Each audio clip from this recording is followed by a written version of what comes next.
चारों युगों का प्रभाव आपके मन में आएगा और उसका प्रभाव का अनुभव भी होगा, है ना। सुबह उठते देखिए 4 बजे भोर में सतयुग का पर रहता है, सतोगुण का पर रहता है, वो सतयुग होता है ना। सतयुग जैसे होता है कि सतयुग कहा गया, इसलिए कहा गया करना चाहिए। मानव एक छोटा सा कहिए एक क्षणिक शरीर लेकर के आया है, क्षणिक समय को लेकर आया है जी, और अपने औकात को ना समझ रहा है कि हमें करना क्या चाहिए, हमें कर क्या रहे हैं। 1 मिनट आदमी अपने विषय में कभी नहीं सोचता है, दूसरे के विषय में 24 घंटे सोच रहा है। अपने विषय में नहीं सोचता। अपने विषय में कोई सोच रहा है? नहीं सोचते महाराज जी। आज मृत्यु होती है, शरीर 3.5 हाथ का वहीं पड़ा रहता है। अरे भाई, परिवार भी वहीं है, शरीर भी वहीं है ना। लोग कहते हैं कि ये मर गया और मृत्यु हो गई, इसको जल्दी हटाओ और जलाओ। क्यों? जब उसमें प्राण था, है ना, वो आत्मा थी, तब उसकी पूजा होती थी, कदर होती थी। आज उसी को ले आकर पुतला जला रहे हैं। कौन सी दिव्य शक्ति है जो उसको आते दिख रहा है ना कोई जाते दिख रहा है?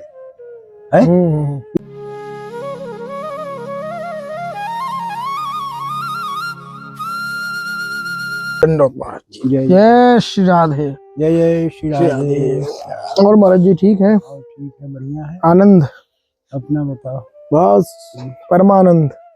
भाई, समाज सेवा में तो तुम्हारी इतनी भाव और प्रेम देकर संतों के प्रति। अरे महाराज जी, सब किशोरी जी करवाने वाली हैं। इतनी ये तो बिरले कोई करता है भाई। समाज सेवा, संत सेवा और समाज सेवा दोनों हो रही है अपनी। संतों की सेवा है, जय हो। आप संतों की आश्रम में कुटिया में आ करके जा करके उनके लिए खाली हाथ आते भी नहीं, कुछ ले करके आते हैं।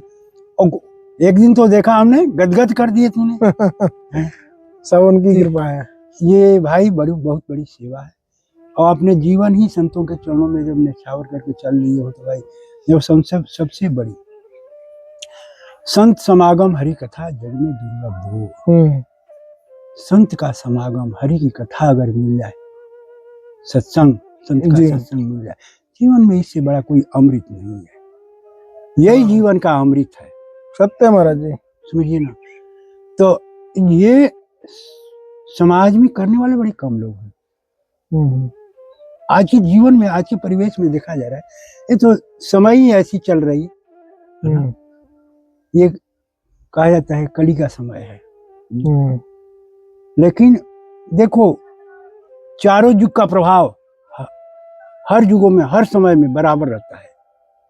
समझिए जी। चारों युगों का प्रभाव आपके मन में आएगा और उसका प्रभाव का अनुभव भी होगा, है ना। सुबह उठते देखिए 4 बजे भोर में सतयुग का पर रहता है, सतोगुण का पर रहता है, वो सतयुग होता है ना। सतयुग जैसे होता है कि सतयुग कहा गया, इसलिए कहा गया कि यहाँ सात्विक विचार, सात्विक भाव, सात्विक लोग। सतयुग का प्रभाव के बारे में ऐसी वही शास्त्र सतयुग का वर्णन आया है। तो और सतयुग उसी को कहते हैं। आज भी सतयुग है, नहीं कहे तीनों काल, है ना, चारों युग वर्तमान है, भूत भविष्य वर्तमान और सतयुग, त्रेता द्वापर और कलयुग, चारों युग आज भी वर्तमान है। बशर्ते हमारे अंदर में, हमारे मन के ऊपर डिपेंड करता है और युग के अनुसार ही मन की वृत्ति बनती है, प्रभाव बनता है ना। जैसे सुबह में हमारी मनोवृत्ति कैसी रहती है? सतोगुण में रहती है, तो सतयुग है। सूर्योदय के बाद देखिए जैसे जैसे सूरज चढ़ने लगते हैं ऊपर, है ना, भाव बदलने लगता है। बदलने लगता है। और फिर त्रेता युग आ जाता है। यहाँ तक कि 12 बजे होते होते, ऐसे तो माना जाता है रात्रि के 4 पहर माने जाते हैं, 6 घंटे का, है ना। 12 बजे से 6 बजे सुबह तक देवरात्रि मानी जाती है। रात को 12 बजे से 12 बजे से देवरात्रि मानी जाती है। रात के 12 से सुबह के 6 तक देवरात्रि। अच्छा। और सुबह 6 बजे से 12 बजे दिन तक, है ना, त्रेता युग का पारा होता है ना जी। इसमें द्वापर त्रेता का मतलब 3 भाग सतोगुण होता है और 1 भाग थोड़ा सा सांसारिक व्यवस्था में लोग लग जाते हैं, रजोगुण का प्रभाव हो जाता है। तो दो भाग रजोगुण और 2 भाग सतोगुण, इसमें पूजा पाठ होते हैं, सत्संग होते हैं जी, है ना, कोई भजन कर रहा है तो ऐसे लोग रहते हैं। तो 12 बजे तक सतोगुण है ना, त्रेता युग रहता है, त्रेता में सतोगुण और रजोगुण दोनों होता है जी। अब रहा कि 12 बजे से लेकर के और सुबह 6 बजे तक, शाम 6 बजे तक है ना, ये द्वापर का पारा हो जाता है। द्वापर, हाँ जी। द्वापर का मतलब कि वहाँ आपका तमोगुण भी आ गया है, सत्वगुण भी आ गया और रजोगुण, तीनों गुण वर्तमान होते हैं है ना जी। तो वहाँ द्वापर माना गया है उसको, द्वापर युग। और फिर 6 बजे से 12 बजे रात्रि तक, 6 बजे शाम से 12 बजे रात्रि तक, ये तो पूरा कलयुग का पारा माना गया है भाई। क्योंकि 6 बजे से 12 बजे के बीच में आसुरी वृत्तियां काम करती, आसुरी वृत्तियां बढ़ जाती हैं है ना, जितने बुरे काम होते हैं रात्रि के अंधेरे में शुरू हो जाते हैं और 12 बजे तक अक्सर लोग जगे रहते हैं और इसमें दारू पीना, शराब पीना, चोरी बदमाशी जितना करना है इसी में होता है महाराज जी, सत्य में 6 से 12। ऐसे तो दिन में भी होता है लेकिन कम होता है, हाँ, आधे ज्यादा प्रवृत्ति वही रहती है। हाँ, लेकिन 6 से 12 के बीच में देखेंगे वो पूरा कलयुग है। वाह, कलयुग विचार, ये 4 युग का प्रभाव है जो प्रतिदिन हर मनुष्य के, हर जीव पर पड़ता है और इसी से हमको बचना है, अपने में अनुभव करना है अपने युग के और गुणों को। ये 3 गुण हैं और 4 युग हैं, अगर इनको हम अपने अंदर रोज अनुभव करें, इसके बारे में अनुभव में सोचें, विचारें कि अभी हमारे अंदर में कौन सा गुण चल रही है, आपको तुरंत महसूस होगी कि हमारा कैसा भाव है, हमारा कैसा विचार है, कहीं गलत है, कहीं सही है, अच्छा बुरा, कहीं भगवान के मंदिर और दर्शन करने की इच्छा बन रही है, संतों का दर्शन करने की इच्छा बन रही है, तो जानो कि सतयुग है जी, है ना। कहीं मान लो कोर्ट कचहरी की बात आ गई, लड़ाई झगड़े, धन संपत्ति की बात आ गई, तो जान जाओ कि रजोगुण आ गया है ना। और जहाँ गाली गलौज और मारपीट और वहाँ माने जो जितनी गलत बात है तो वहाँ समझो कि तमोगुण है, तमोगुण, क्रोध, अहंकार, तो तमोगुण। ये तो अपने तीनों गुण का प्रभाव रोज है और 4 युग का प्रभाव रोज है।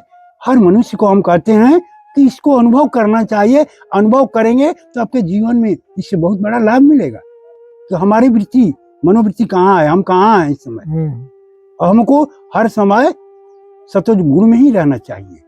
सत्वगुण गुण में रहने से मानसिक स्थिति हमारे शांतिमय होती है, स्थिर होता है। कैसे रह पाएंगे महाराज जी, कुल युग तो अपना प्रभाव डालेगा ही, युग का काम है प्रभाव डालना। सूरज उदय हुए है ना, इनका काम है ताप देना, गर्मी देना है, लेकिन हमें क्या है, जब सूरज की गर्मी बढ़ती है तो हम छाया में भागते हैं कि नहीं, शीतलता के लिए पेड़ के पास भागते हैं, पेड़ की छाया में, घरों में भागते हैं। जितनी अधिक गर्मी बढ़ेगी उतना ही हम ठंडे खोजेंगे। तो हम अपने बचने के लिए, अपने शांति के लिए, अपने शीतलता के लिए, जैसे हम घर की पेड़ की छाया लेते हैं है ना, वैसे ही अपने मन को शांति के लिए, सत्वगुण में रहने के लिए, समझिए हम अपने को एक ऐसी धारणा बनाकर चलनी पड़ेगी, है ना जी। और वो अनुभव अभ्यास से होती है। हम प्रतिदिन अभ्यास में देखें हमारा मन जा किधर रहा है, हमारे मन में चल क्या रहा है। जब हम मन को देखने लगेंगे तो मन ही से तो सारे अंदर से गलत सही का अंजाम होता है।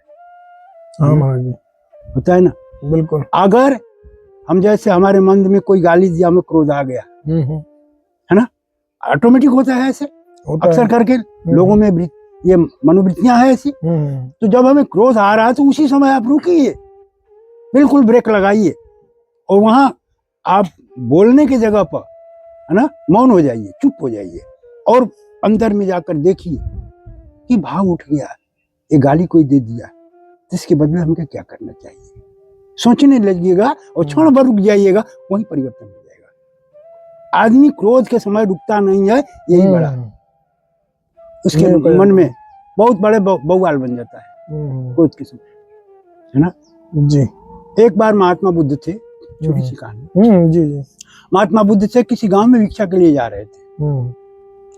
जैसे गांव के बगल में गए, कुछ गांव के लोग थे, ग्रामीण लोग, किसान जी। एक वैसे जो है दुष्ट प्रवृत्ति का आदमी था, बुद्ध को देख करके, जैसे अक्सर भी आज भी है, संतों को देख कर गाँव में जाते हैं, संतों को देखकर गाली देने लगते हैं, अरे आ गया ढोंगी, पाखंडी, भीख मांगने, जीने खाने, इतना मोटा ताजा है, इसको जाकर भिक्षा मांग कर एक काम करके खाना चाहिए। तो देखो आलस चोर है, काम चोर है, होता है महाराज। तो वैसे बुद्ध जी को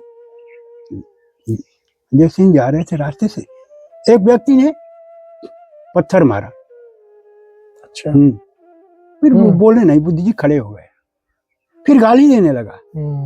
गाली इतना दिया, बुद्ध जी मुस्कुराते रहे और गाली देते रहा, गाली देते थक गया, फिर थूका उस पे, कोई प्रभाव नहीं पड़ा। अब बुद्ध जी खड़े हैं, मुस्कुरा रहे।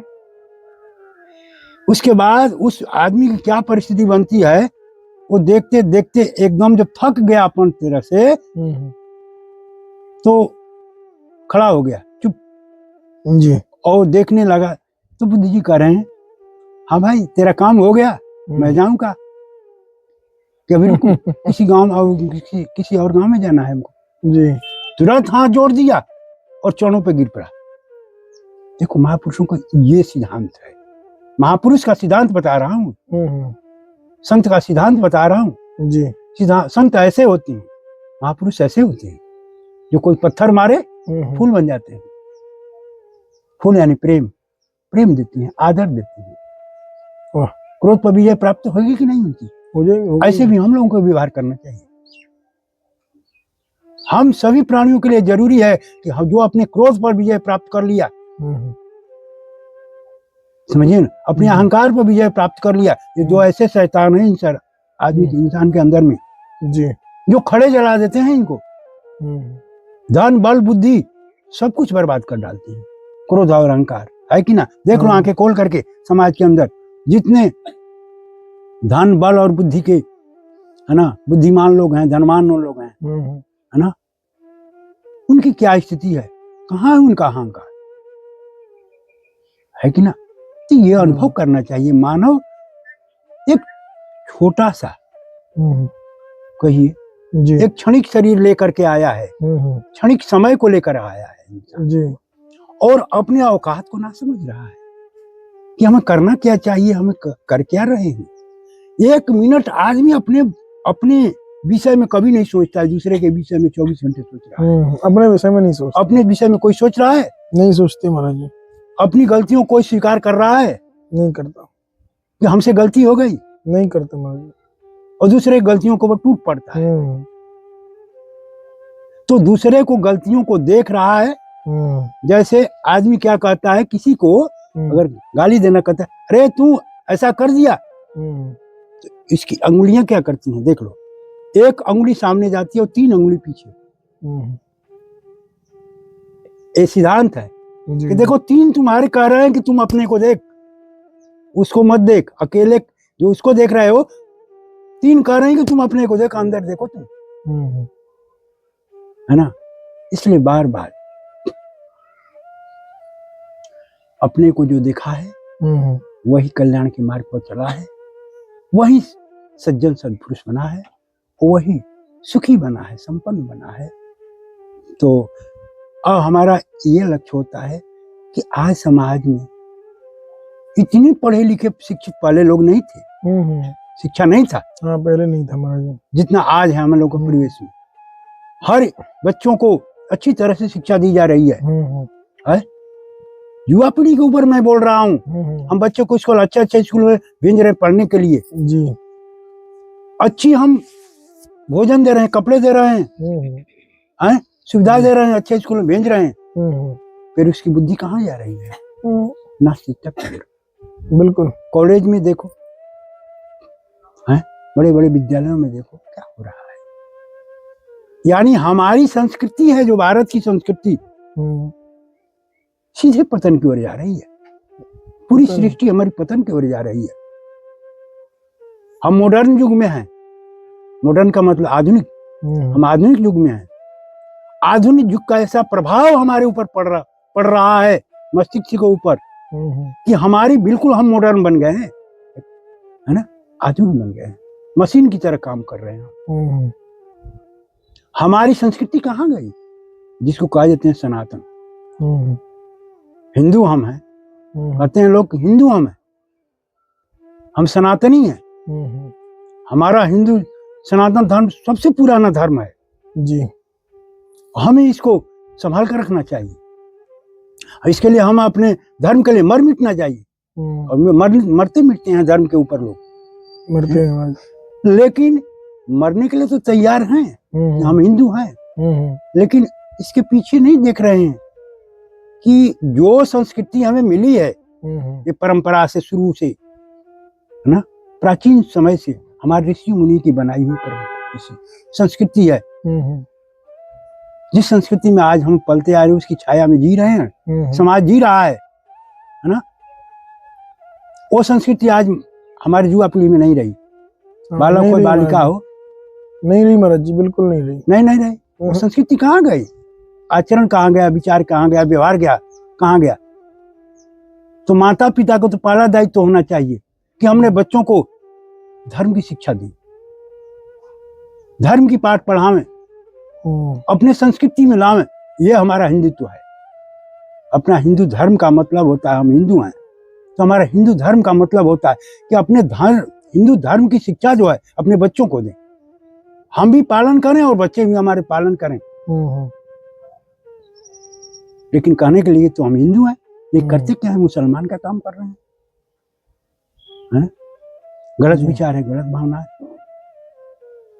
अब कहते हैं हम सनातनी हैं, कहना तो नहीं चाहते हैं लेकिन थोड़ा कहना पड़ जाता है मजबूरन इस बात पे। हम सनातनी हैं।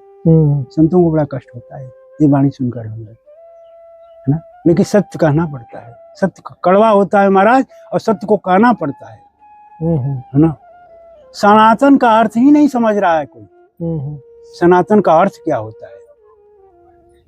हमारा हिंदू धर्म कहते हैं कि बहुत पुराना है, प्राचीन है, और हम सनातनी हैं। हम सनातन हिंदू धर्म, आज होड़ चली है हमारे हिंदू राष्ट्र घोषित करने के लिए, है ना, हिंदुस्तान को, है ना, जी जान से हमारे प्रधानमंत्री लगे हैं, मुख्यमंत्री लगे हैं, हमारे पूरे हिंदू समाज लगा है, हमारे संत लगे हुए हैं, है ना, सब चल रहा है, तैयारी जम कर चल रही है। लेकिन हम कहते हैं यूं बात कि भाई ये बाहर केवल प्रचार प्रसार से नहीं चलेगा, हमको भीतर से मजबूत होना पड़ेगा। हम बाहर से भाषण करते रहे, भीतर से हमारा खोखलापन है, कोई फायदा नहीं। और यही हिंदू धर्म में हो रही है। मुसलमान मजबूत है, एकता है उन लोगों में, अपने धर्म का पालन कर रहा है, एक जगह जुट कर नमाज पढ़ता है, एक जगह जुट करके इकट्ठा होकर के कोई अपना बात विचार करता है, एकता बनाता है। अगर एक मुसलमान का बच्चा इधर उधर होने लगे तो तुरंत तो कंट्रोल करता है, कहाँ जा रहा है? हमारे हिंदू कोई नाम ले रहा है कहाँ इसमें है? तो हमारा सनातन धर्म आज पतन की ओर जा रहा है। सनातन का अर्थ होता है पुराना, सबसे प्राचीन। हम पुराना है, प्राचीन है। हमारा ऋषि मुनियों का बनाई हुई सृष्टि का ये नियम है। वेद पुराण हमारे शास्त्र हैं, पूजनीय है, हमारे महापुरुष और उनके बनाई हुई ये वाणियां वेद शास्त्र हैं। लेकिन हम उनका अनुसरण नहीं कर रहे हैं। क्यों नहीं कर रहे हैं? खुद ही कमी है, हम अपने ही को नहीं ढूंढ रहे हैं। देखो, सनातन का अर्थ होता है पुराना। पुराना क्या चीज है? सबसे पुराना चीज सृष्टि में खोजा जाए। एक ईश्वर है, एक आत्मा है, और दोनों एक ही तत्व है जी।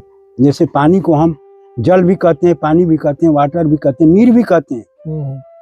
एक ही वस्तु का कई नाम है, वैसे ही एक ही तत्व परमात्मा तत्व है ना। ये तत्वदर्शी महापुरुषों की वाणी है ना। कहते हैं कि सबसे सनातन ये आत्मा है, इससे पुराना कोई वस्तु नहीं, क्योंकि जिसका जन्म ही नहीं, जिसकी मृत्यु ही नहीं, है ना जी। तो जिसका जन्म मृत्यु नहीं, जन्म मृत्यु से पार है, और दो ही है शक्ति, और दोनों आंख से दिखाई नहीं दे रही है। आत्मा परमात्मा, आत्मा और परमात्मा, कोई कहता है आत्मा, कोई कहता है परमात्मा, और दोनों नहीं दिखाई दे रही है। भाई हम तो कहते हैं ये विवेक जी हैं और इनका नाम ये है, पता ये है, बरसाना कराने वाले हैं, लेकिन इनके नाम से परिचित हैं, परिवार से परिचित हैं, शरीर से परिचित हैं, इनकी आत्मा से तो कोई परिचय नहीं है, आज तक हमने देखा ही नहीं। बिल्कुल। जो रहते हुए भी उसको कभी आदमी देख नहीं सका, अनुभव नहीं कर सका, न पहचान सका। आज मृत्यु होती है, शरीर 3.5 हाथ का वहीं पड़ा रहता है। अरे भाई परिवार भी वहीं है, शरीर भी वहीं है ना। लोग कहते हैं कि ये मर गया और मृत्यु हो गई, इसको जल्दी हटाओ और जलाओ। क्यों? जब उसमें प्राण था, है ना, वो आत्मा थी, तब उसकी पूजा होती थी, कदर होती थी। आज उसी को ले आकर पुतला जला रहे हैं। कौन ऐसी दिव्य शक्ति है जो उसको आते दिख रहा है, ना कोई जाते दिख रहा है? ना आते देखा ना जाते देखा। कब आई माँ के घर में, प्रकट हो गई, पैदा हो गए, जब तक जीवन रहा तब तक रहा, साथ में हिल मिल करके एक साथ रोटी खाना, पीना, सोना, बैठना, सारे जीवन यापन करने के बाद जब मृत्यु होती है तो हम उससे दूर भागते हैं। अरे भैया भय लग रहा है, इसे जल्दी हटाओ, जलाओ। क्या कारण है इसके पीछे? इस सत्य को नहीं जान पाया दुनिया ने। मैं उसी सत्य को खोलना चाहता हूँ। बड़े रहस्यमयी बात है कि जिसके साथ इतना लगाव है, प्रेम है, जिस शरीर के साथ इतना लगाव और प्रेम है ना, जिसके लिए हम हत्या, चोरी, बुराई, बेईमानी, है ना, सब पर हम उतर जाते हैं, इस शरीर के लिए करते हैं, इस परिवार के लिए, संसार के लिए करते हैं, वो क्षण मात्र में सहा हो जाता है, मृत्यु को प्राप्त हो जाता है।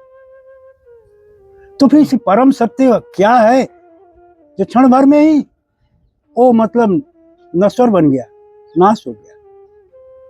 वही परम तत्व है, वही सनातन है, जिसको कोई आते दिख रहा है, न जाते दिख रहा है। हम तो कहते हैं कि सभी लोग अंधे हैं। जो आत्मा का अपने ही आत्मा का जो दर्शन नहीं किया वो अंधा है, मूर्ख है ना, अभागा है।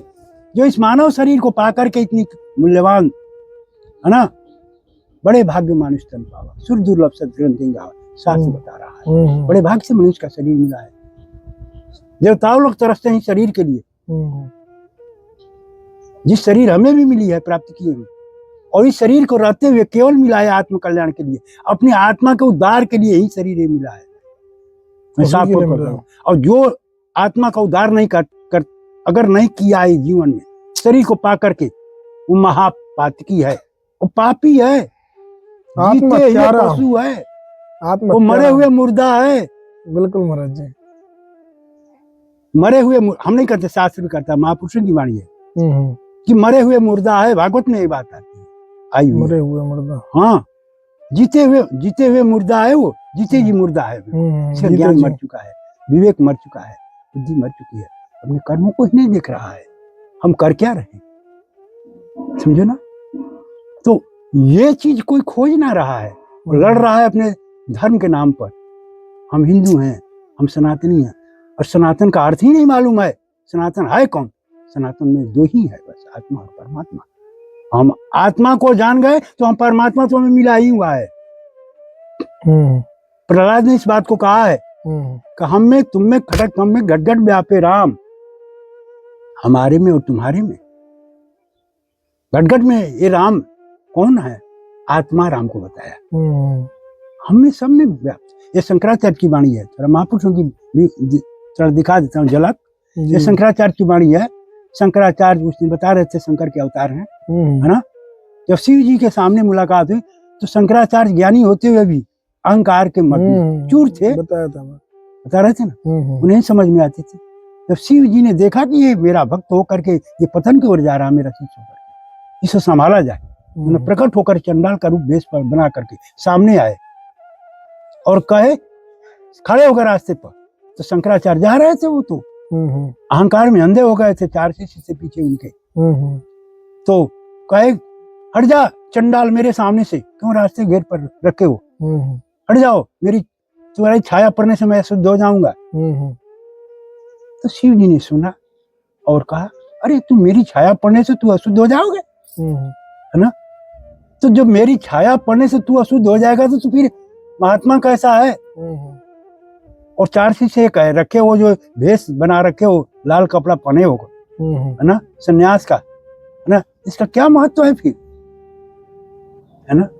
तेरी आत्मा जब अशुद्ध हो जा रही है, तुम अशुद्ध हो जा रहे हो, है, तो फिर इस भेष से क्या मतलब है? फिर तो आत्मा तो ऐसी नहीं है कि भाई अशुद्ध हो जाएगी। आत्मा अशुद्ध कभी नहीं होती है, नहीं होती, वो शुद्ध है, शरीर अशुद्ध होता है। तो मेरे छाया मत से तेरा शुद्धता बन रहा है, ये बताओ हमारे तुम्हारे में क्या अंतर है ना? तेरी आत्मा और मेरी आत्मा में क्या फर्क है, बता दे। तेरे शरीर और मेरे शरीर में क्या फर्क है, बता दे, उत्तर दे दे केवल। वही खून, वही हड्डी, मांस, मज्जा, सब कुछ है तेरे शरीर में, वही है ना?